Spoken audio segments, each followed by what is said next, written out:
Hello అండి, అందరికీ నమస్కారం. ఈరోజు కథ నక్క జిత్తులు ఒంటె ఎత్తులు. అనగనగా ఓ నదిని ఆనుకుని చిట్టడవి ఉండేది. ఆ వనంలోనే ఒంటెతో అన్ని జంతువులు స్నేహంగా ఉండేవి. అది నక్కకు నచ్చలేదు. దీంతో ఒంటె పైన అక్కసు పెంచుకుంది. ఓ రోజు ఒంటె దగ్గరకు వెళ్ళి, మిత్రమా, మన అడవిలో నాబోటి జీవులకు సరైన ఆహారం దొరకడం లేదు. ఈ నది ఆవల తీరంలో చాలా కుందేళ్ళు, ఉడతలు, మిడతలు, చేపలు, పీతలు ఉన్నాయట. నాకు ఈత రాదు కాబట్టి నన్ను నువ్వే తీసుకెళ్ళాలి. అయినా నాకేం ఊరికే సాయం చేయాల్సిన అవసరం లేదు. అక్కడ చక్కని చెరుకు తోటలున్నాయి, వాటిని నీకు చూపిస్తానులే అంది నక్క.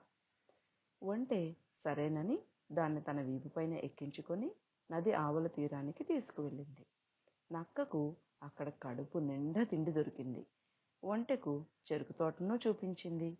కానీ అది తింటూ ఉండంగా కావాలని ఊలపెట్టింది.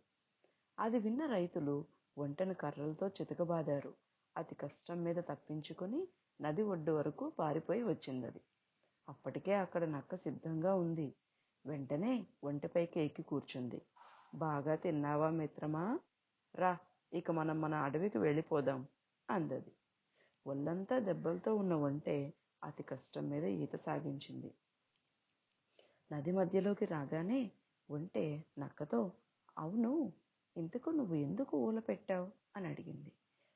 ఓ అదా, కడుపు నిండగానే అలా అరవడం అలవాటు, లేకపోతే నాకు అజీర్తి చేస్తుంది అంది నక్క. ఓహో అలాగా, సరే కానీ ఆ రైతులు నన్ను కొట్టడం వల్ల నేను కడుపు నిండా తినలేకపోయాను. సరిగ్గా తిననప్పుడు నీళ్ళల్లో పల్టీ కొట్టడం నాకు అలవాటు, లేకపోతే నాకు మైకం వచ్చేస్తుంది అంది ఒంటె. అమ్మో, ఇప్పుడు నువ్వు పల్టీలు కొడితే ఎలా? నేను మునిగిపోతాను. అసలే నాకు ఈత కూడా రాదు అంది నక్క.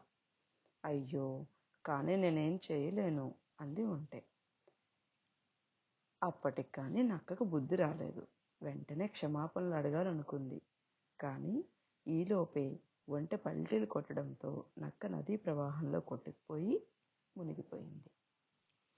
ఇలా మన స్వభావాన్ని బట్టి మనకి ఒక గుర్తింపు ఉంటుంది.